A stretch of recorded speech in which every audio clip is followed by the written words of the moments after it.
Nashukia tu siku hata somewhere here. Yes. Okay, so hebu niambie story yako mama. What happened? Why are you here? From an award-winning journalist to homeless on the streets, Nasibo Kabale's heart-wrenching story has left many Kenyans in disbelief. Once known for her exceptional health reporting and even receiving a presidential award during the COVID-19 pandemic, Nasibo was on top of her game. She had even partnered with the prestigious Time magazine, but today her life has taken a tragic turn.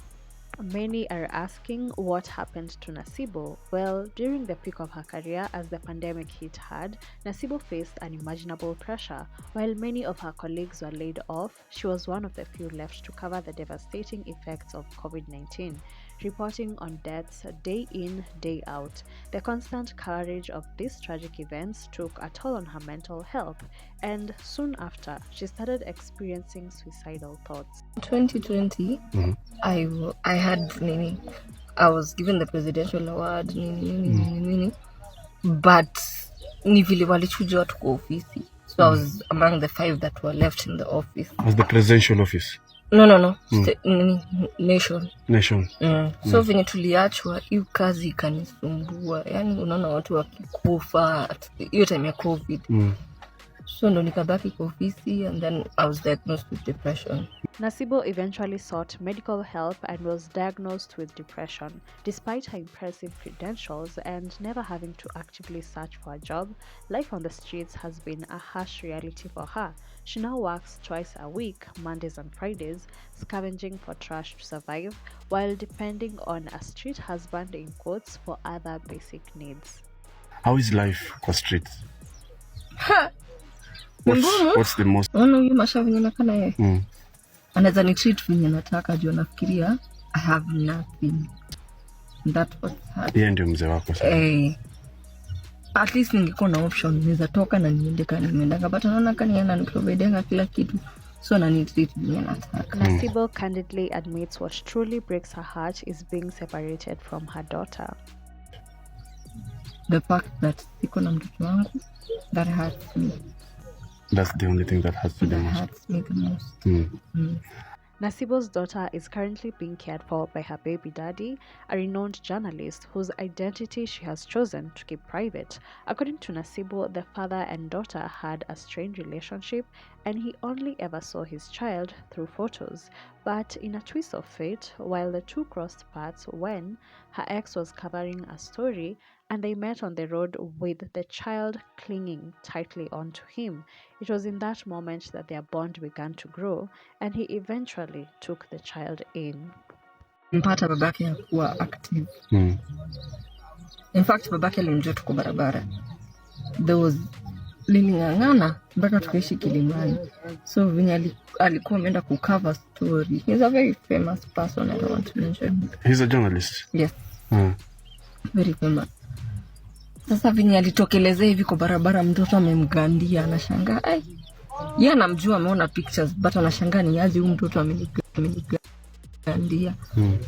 Hapo ndo wakabuild relationship. So sasa yako na yeye. Naona ni kama ni kitu ya yani depression bado watu wajua ngini.